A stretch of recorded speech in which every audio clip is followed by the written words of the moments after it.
नमस्कार, मैं आकांक्षा सक्सेना। आशा करती हूँ आप लोग बहुत अच्छे होंगे। इस पर्टिकुलर वीडियो में हम बात करेंगे मिशन प्रेरणा व समृद्ध मॉड्यूल की। समृद्ध मॉड्यूल जो आपको अप्लाई करना है अब जब स्कूल खुल चुके हैं, आपकी ट्रेनिंग चल रही है, बहुत सारे कंटेंट आपके पास हैं। आप देखें पिछले 1 साल में आपको मिशन प्रेरणा की जानकारी ऑफलाइन ऑनलाइन मोड के थ्रू दी गई। मिशन को सशक्त करने के लिए आपको दीक्षा जैसे प्लेटफॉर्म के साथ जोड़कर, निष्ठा जैसे प्लेटफॉर्म को जोड़कर आपको सशक्त किया गया ताकि आपको डिफरेंट लर्निंग टीचिंग एनवायरनमेंट के बारे में जागरूकता हो, आप उसको इम्प्लीमेंट कर पाएँ।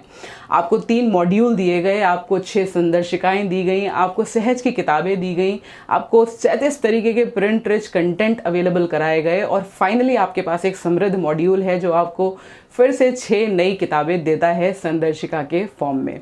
ये संदर्शिकाएं समृद्ध मॉड्यूल को फैसिलिटेट करती हैं, लेकिन अब सबसे बड़ा चैलेंज ये है कि जब रियल टाइम में आप इसको अप्लाई कर रहे हैं तो आप में कन्फ्यूज़न आता है कि 0 वीक का कॉन्सेप्ट कैसे अप्लाई किया जाए।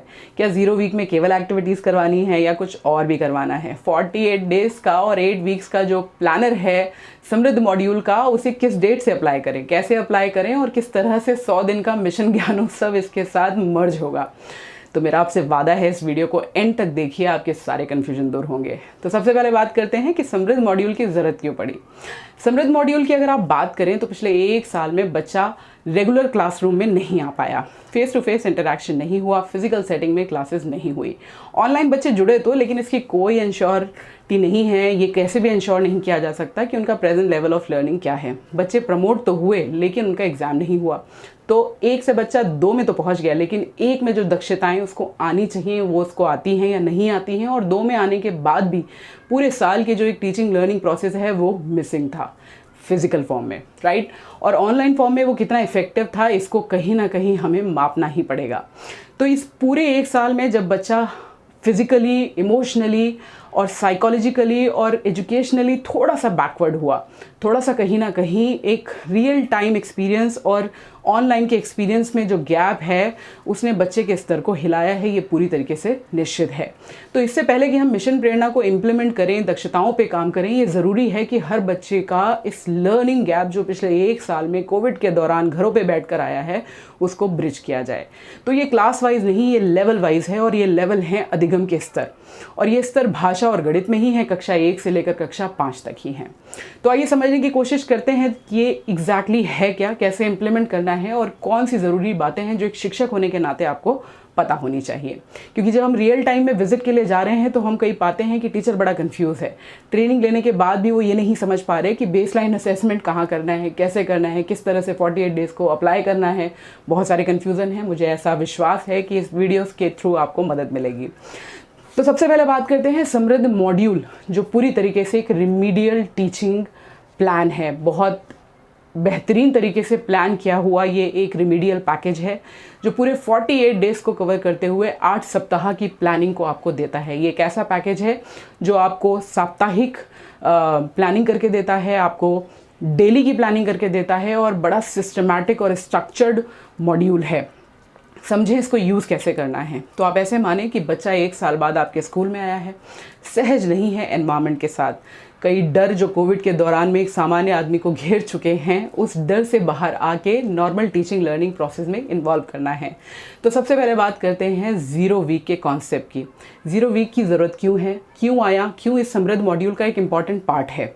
तो जब 1 मार्च को स्कूल खुले, विद्यालय खुले, तो बच्चे स्कूल में जब आएंगे तो डेफिनेटली वो एक अलगाव पाएंगे, क्योंकि ये 1 साल का गैप है। तो 0 वीक का कॉन्सेप्ट इसलिए है ताकि इस वक्त को हम बच्चों के साथ कनेक्ट करने में यूटिलाइज़ करें। इसके 3 इम्पॉर्टेंट उद्देश्य हैं 0 वीक के। पहला, सबसे इम्पॉर्टेंट, बच्चों को कंफर्टेबल फील कराना, बच्चों को कनेक्टेड फील कराना, उन पर पढ़ाई का बोझ ना डालना, उनको सहज फील कराना, टीचिंग लर्निंग एनवायरनमेंट ऐसा बनाना कि इंटरेस्टिंग लगे, वो नाचें, वो गाएं, वो सुने, वो समझें, लेकिन प्रेशर ना हो, वो पूरी तरीके से स्कूल आने के लिए तैयार हों।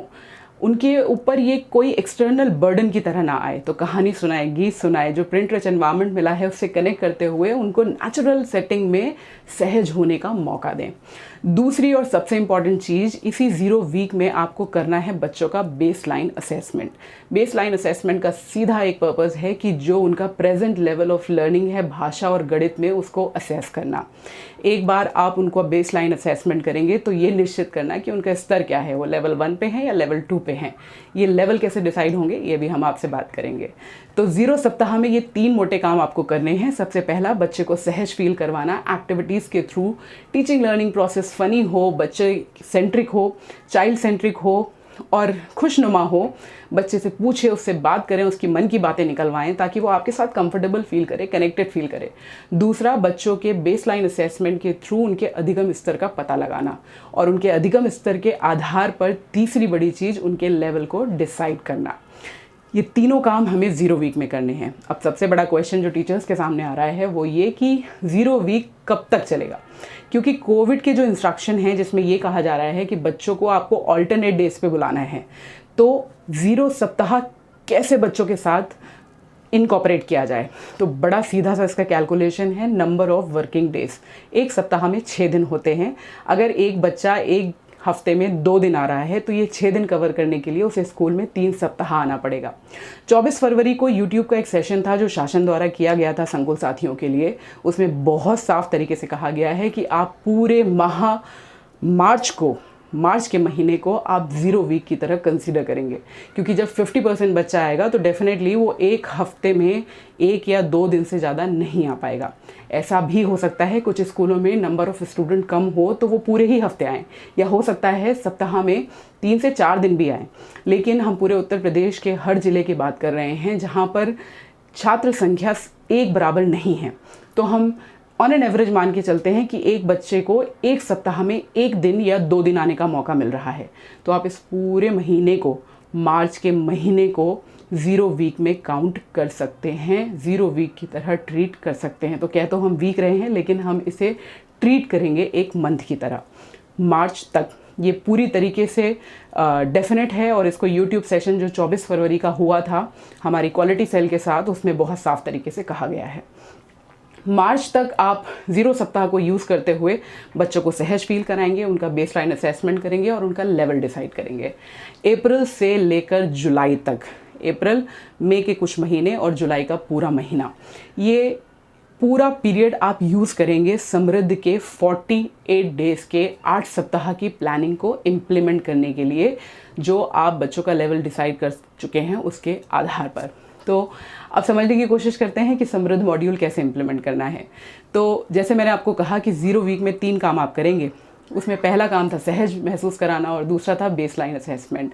तो समृद्ध मॉड्यूल का जो बेस है, जो फाउंडेशन है, वो है बेसलाइन असेसमेंट। बेसलाइन असेसमेंट क्या है? किसी भी व्यक्ति, किसी भी बच्चे का, अभी हम बच्चों के रेफरेंस में बात कर रहे हैं, उनका प्रेजेंट लेवल ऑफ लर्निंग क्या है भाषा और गणित में उनकी कक्षा के अनुसार।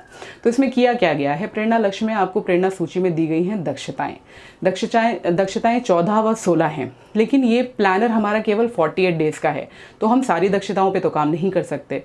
कुछ कोर कॉम्पिटेंसीज़ को हमने कंसीडर किया है और उसके आधार पर हमने लेवल डिसाइड किए हैं।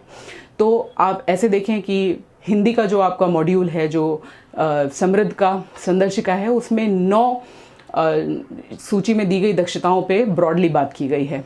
तो जब आप बेसलाइन असेसमेंट की बात करेंगे, इसको बहुत ध्यान से सुनिएगा, कक्षा 1 के लिए कोई बेसलाइन असेसमेंट नहीं है। क्यों नहीं है? क्योंकि अभी बच्चों ने एडमिशन लिया है। 1 में बच्चे पुराने नहीं आ रहे हैं, बिल्कुल अभी के अभी आ रहे हैं। तो जो भी होगा शुरुआती दौर से होगा। उसके लिए कक्षा 1 में जो प्रिंट रिच एनवायरनमेंट दिया है, कहानी, कविता और जो आपकी कलरव का मटेरियल है, जो वर्कबुक पहले से टेक्स्ट में लगी हुई हैं और आधारशिला को आधार मानते हुए उनमें जो एक्टिविटीज़ दी हैं उनके आधार पर बच्चों का शिक्षण प्रशिक्षण शुरू कर दिया जाएगा। अब बात करते हैं कक्षा 2 और कक्षा 3। अभी मैं भाषा की बात कर रही हूँ, हिंदी की बात कर रही हूँ। कक्षा 2 और कक्षा 3 में बेसलाइन असेसमेंट होगा। आप जब इनकी शिक्षक संदर्शिकाएं उठाएंगे जो समृद्ध मॉड्यूल की हैं, तो आप पाएंगे सबसे लास्ट में एक पेज दिया हुआ है जिस पे लिखा हुआ है अक्षर कार्ड, जो शब्द कार्ड दिया हुआ है जिसमें 20 वर्ड्स हैं, 20 शब्द दिए हुए हैं। अब बेसलाइन असेसमेंट कैसे होगा? मान लीजिए आपके क्लास में 20 बच्चे हैं, आप बच्चों की एक लाइन लगवाएंगे, बच्चे को बुलाएंगे, इस शब्द कार्ड को बच्चे से पढ़वाएंगे। बच्चा जितने शब्द करेक्टली प्रवाह के साथ पढ़ लेता है, हर एक सही शब्द पे आप बच्चे को 1 नंबर देंगे, और अगर बच्चा नहीं पढ़ पाता, रुक जाता है, अटकता है, तो आप 0 देंगे स्कोर कार्ड पे। ठीक है, तो 20 शब्दों का आप असेसमेंट करेंगे बच्चे से बुलवा के, और बच्चा जितने सही शब्द पढ़ देगा उसके लिए 1 नंबर, जो नहीं पढ़ेगा उसके लिए 0। आप इसके स्कोर कार्ड का स्कोरिंग करेंगे। जब आप उसका नंबरिंग करेंगे तो अगर तो बच्चों का स्कोर लेस देन 50% होता है तो बच्चे का स्तर होगा स्तर 1, लेवल 1। अगर बच्चे 50% से ऊपर स्कोर करते हैं, मतलब 20 का 50% हुआ 10, और more than 50% anything more than 10, right. तो जिसके भी 10 तक नंबर आते हैं वो लेवल 1 में जाएगा, और जिसके भी 10 से ऊपर नंबर आते हैं वो लेवल 2 में जाएगा। I hope this is very clear. तो ये 2 स्तर हो गए। जब ये 2 स्तर डिसाइड हो जाएंगे, यहीं पर आपको दी गई हैं समृद्ध के साथ कार्य पुस्तिकाएँ। और भाषा की जब मैं बात करूं तो भाषा में फोकस किया गया है 2 चीज़ों में। पहला ओरल लैंग्वेज डेवलपमेंट, और दूसरा डिकोडिंग, मतलब बच्चे को मौखिक भाषा का विकास हो जाए और लिखे हुए को पढ़ना आ जाए। बड़ा सिंपल है, राइट। तो इनको फोकस करते हुए आपकी जो पुस्तकें दी हुई हैं, जो कार्य पुस्तिका, जो वर्क बुक दी हुई हैं, आप उनको इम्प्लीमेंट कराएंगे। कलरव का जो कंटेंट दिया हुआ है वो कराएंगे। संदर्शिकाओं में पहले जो आधारशिला में बुक्स दी गई हैं उनको भी इसके साथ अटैच किया गया है। और मुझे लगता है सिंपल सी एक शब्द इसके लिए पर्याप्त होगा, वो ये कि 48 डेज़ का जो प्लानर है उसमें एक एक दिन की प्लानिंग दी हुई है। टाइम टेबल में 3 घंटे हम भाषा को दे रहे हैं और 2 घंटे हम गणित को दे रहे हैं, तो ये बहुत क्लियर है।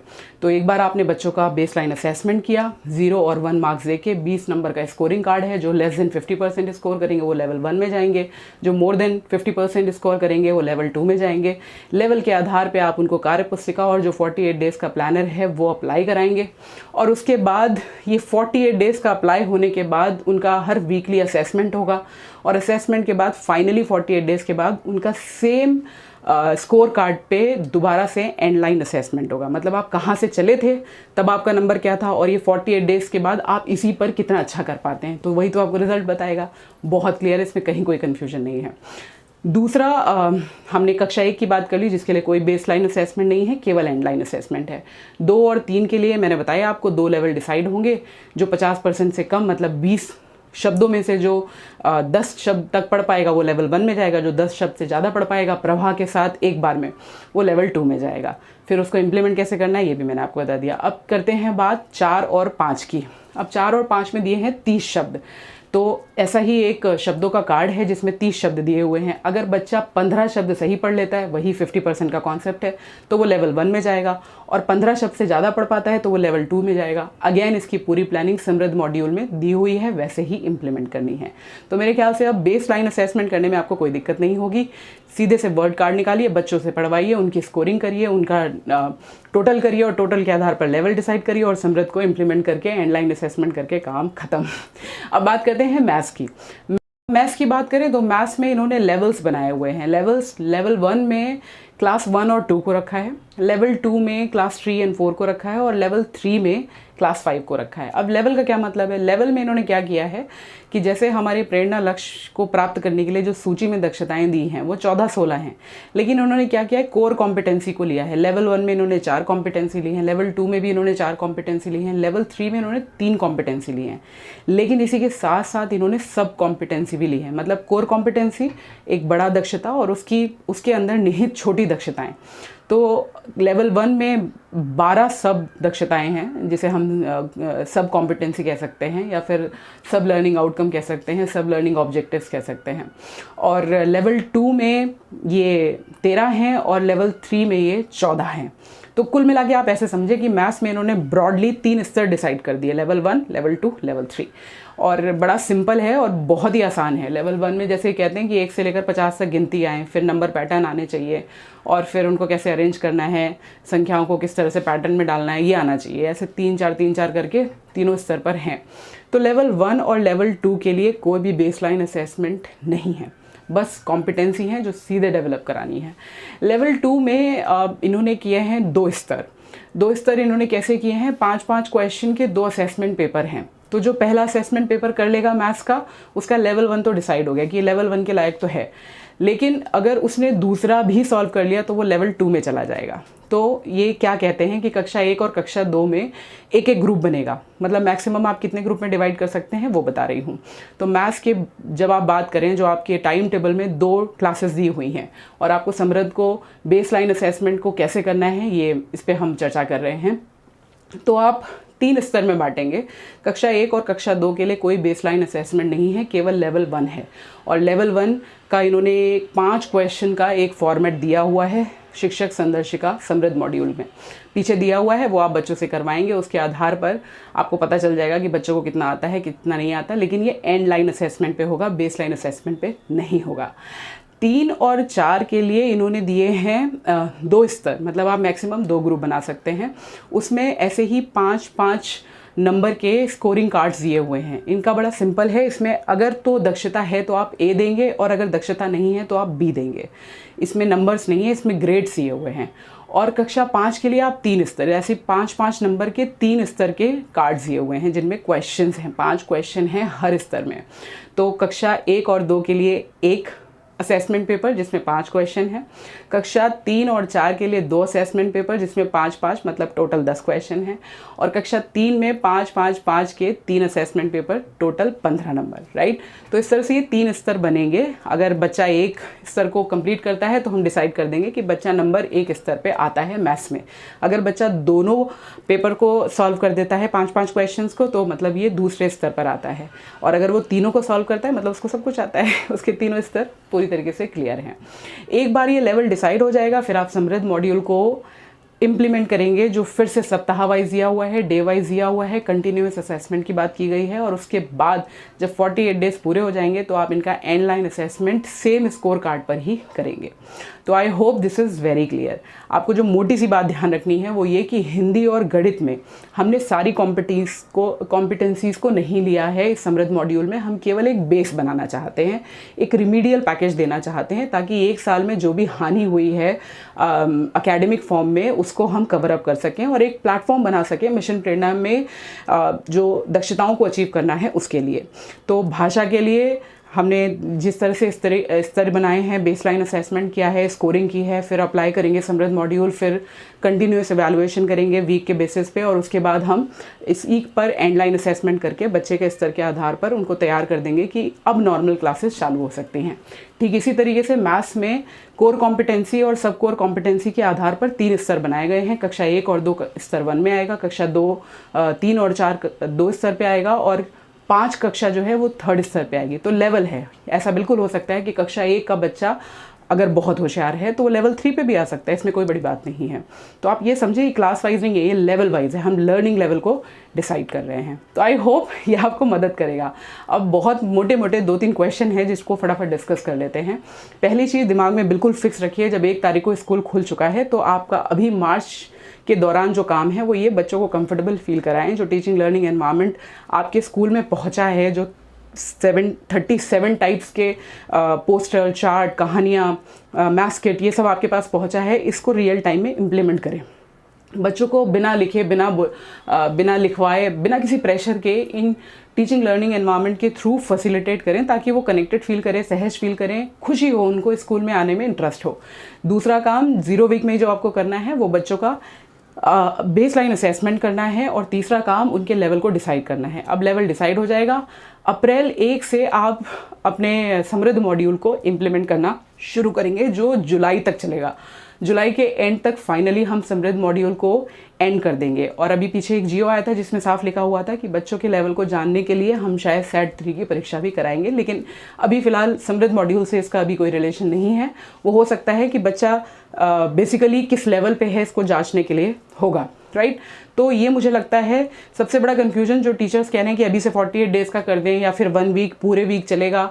तो ये ध्यान रखें कि ये पूरा मार्च माह जो है वो आप 0 वीक की तरह काउंट करेंगे। हर बच्चे को कम से कम 6 वर्किंग डेज़ मिलने चाहिए उसकी उपस्थिति के अनुसार, जिसमें वो सहज फील कर सके, उसका बेसलाइन असेसमेंट हो जाए और उसका लेवल डिसाइड हो जाए। अप्रैल से हम लोग समृद्ध मॉड्यूल अप्लाई करेंगे। ये मॉड्यूल अपने आप में पूर्ण है, बहुत स्ट्रक्चर्ड है, इसका प्लानिंग इतनी फैंटास्टिक है, मतलब हर हफ्ते का प्लान है, हर डे का प्लान है, हर मिनट का प्लान है, आपको एज इट इज़ अप्लाई कर देना है। तीसरी चीज़, जब ये हो जाएगा तो आप जिस पे आपने बेसलाइन असेसमेंट किया था उसी पे आप एंड लाइन असेसमेंट कर देंगे। और जब अगस्त से रेगुलर क्लासेस शुरू होंगी हमारे सारे सब्जेक्ट के साथ, तब ये आपको बिल्कुल क्लैरिटी होगी कि भाषा और गणित में आपके बच्चे का क्या लेवल है, उसने क्या अचीव किया। ये रिमीडियल पैकेज 100% उनको फैसिलिटेट करेगा, आपको भी फैसिलिटेट करेगा, क्योंकि ये आपके लिए आसान कर देगा लक्ष्यों की प्राप्ति के लिए। I hope this is very clear. तो अब कन्फ्यूज़न ये आता है कि 100 दिन का पैकेज जो ज्ञानोत्सव में बात की गई है, ये इसके साथ कैसे इनकॉपरेट होगा। इसको बस ऐसे समझें कि 1 तारीख से स्कूल खुल गए हैं, 1 से लेकर आप काउंटिंग करना चाहते हैं तो आप काउंटिंग कर लें, और ब्रॉडली समझना चाहते हैं तो मार्च, अप्रैल, थोड़ा मई का पार्ट और थोड़ा जुलाई का पार्ट, ये इतना टाइम में हमने कम्युनिटी को इन्वॉल्व करना है। प्रेरणा ज्ञानोत्सव पे मैंने एक अलग वीडियो बनाया है, आप चाहें तो उसको देख सकते हैं। उसमें शिक्षा चौपाल की बात की गई है। तो ये कंटिन्यूअस शिक्षा चौपाल स्कूल के अंदर नहीं लग रही है। स्कूल के अंदर बच्चे हैं जिनका ज़ीरो वीक चलने दीजिए, जिनका समृद्ध मॉड्यूल चलने दीजिए। शिक्षा चौपाल हमारी सोसाइटी को कनेक्ट करता है, हमारी कम्युनिटी को कनेक्ट करता है, पेरेंट्स को कनेक्ट करता है। स्कूल में होने वाली चीज़ें तो पीटीएम हो गई, आप पहले भी पेरेंट्स को बुलाते थे स्कूल में तो पीटीएम होता था, लेकिन शिक्षा चौपाल की जब हम बात कर रहे हैं, जो 100 दिन के प्लानर में है, जो एक बड़ा कॉम्पोनेंट है, बाकी सब एज इट इज़ चलेगा। क्योंकि आप देखें जो 100 दिन का प्लानर है उसमें 4 चीज़ों की मोटी मोटी बात है। पहली चीज़ कि स्कूल का पुनः संचालन, दूसरा ई पाठशाला, क्योंकि माइग्रेटेड बच्चों को भी हमें फैसिलिटेट करना है जो नहीं आए हैं अभी तक स्कूल, और तीसरी चीज़ हम बात कर रहे थे शिक्षा समृद्ध मॉड्यूल की, जिसके बारे में भी हमने बिल्कुल बात की, और चौथी बड़ी चीज़ है वो है शिक्षा चौपाल। तो इससे कंफ्यूज मत होइए कि समृद्ध मॉड्यूल करेंगे या शिक्षा चौपाल करेंगे। वो 100 दिन का कैंपेन है जो पूरे ज़िले में चलेगा, हर ब्लॉक में चलेगा, हर न्याय पंचायत में चलेगा। उसका उद्देश्य केवल और केवल कम्युनिटी को अटैच करना है जो स्कूल के टीचिंग लर्निंग प्रोसेस हैं। पेरेंट्स को ये जिम्मेदारी से रूबरू कराना है कि बच्चे की पढ़ाई में उनका भी योगदान है, वो बच्चों को स्कूल तक भेजें, वो कनेक्ट करें कि स्कूल में क्या हो रहा है। तो ये हमारी जिम्मेदारी है, हम इसको समझें कि हमें विद इन दी स्कूल जो प्रोसेस चल रहा है वो अलग है, और आउटसाइड दी स्कूल जो चल रहा है वो अलग है, लेकिन दोनों एक साथ हैं। तो एक तरह हम कम्युनिटी को कनेक्ट कर रहे हैं, एक तरह हम बच्चे को एम्पावर कर रहे हैं, और एक तरह हम सोसाइटी में एक मैसेज पहुंचा रहे हैं कि बुनियादी शिक्षा पर काम चल रहा है। मिशन प्रेरणा एक अभियान की तरह हम चला रहे हैं। तो आई होप ये वीडियो आपको मदद करेगा बेस लाइन एंड लाइन को समझने में। बस मोटी सी बात, ये बात ध्यान में रखिए कि आप 1 साल के बाद बच्चे को पा रहे हैं, और आप बस इतना जानना चाहते हैं कि उसका प्रेजेंट लेवल ऑफ लर्निंग क्या है। एक बार आपको पता चल गया, आपने उसको क्लासीफाई कर दिया कि वो किस लेवल पे आता है। अब लेवल के अकॉर्डिंग शासन ने आपको पूरी प्लानिंग दे दी है, आपको किताबें दे दी हैं, क्लास 1 के लिए सहज दे दी है। तो क्लास 1 में हम जब कह रहे हैं कि कोई बेस लाइन असेसमेंट नहीं है भाषा में, तो सहज की किताबों को लें, जो प्रिंटर्स एनवायरनमेंट है उनको लें, कलरव लें, पूरी प्लानिंग दी हुई है किस तरह से इम्प्लीमेंट करना है। तो एक बार आपने लर्निंग गैप असेस कर लिया, असेस करने के बाद आपने लेवल डिसाइड कर दिया, फिर आपने समृद्ध मॉड्यूल 48 डेज़ का पूरा अप्लाई कर दिया, और उसके बाद आपने एंड लाइन असेसमेंट कर लिया जो आपको बताएगा कि रियल टाइम में आपकी प्रोग्रेस कितनी हुई है। I hope this will help you. अगर इसके बाद भी आपके कोई भी क्वेश्चन है जो आपको लगता है आपको हमसे पूछने हैं, तो feel free to write it in the comment box. अपने डिस्क्रिप्शन बॉक्स में मैं अपने टेलीग्राम चैनल का टेलीग्राम ग्रुप का लिंक भी शेयर कर रही हूँ, आप उसमें डायरेक्टली कनेक्ट कर सकते हैं, ताकि अगर आप किसी व्हाट्सएप ग्रुप पे नहीं हैं तो आप डायरेक्टली अप्रोच कर सकें मेरे वीडियोस को, जो आपको मदद करेंगे मिशन प्रेरणा पर और अच्छी पकड़ बनाने में। इसके साथ ही साथ चैनल को सब्सक्राइब करें और इस वीडियो को हर उस टीचर तक भेजें जो मिशन प्रेरणा में अपनी एक इम्पॉर्टेंट भूमिका निभाना चाहता है। एक एसआरजी और एक शिक्षक होने के नाते इस वीडियो को बनाने का उद्देश्य केवल इतना है कि एक टीचर कंफ्यूज ना रहे। आप जितने सजग रहेंगे, जागरूक रहेंगे, ये सिस्टम उतना ही सशक्त होगा। घरों में रहें, स्वस्थ रहें, सुरक्षित रहें, अपना ध्यान रखें। नमस्कार।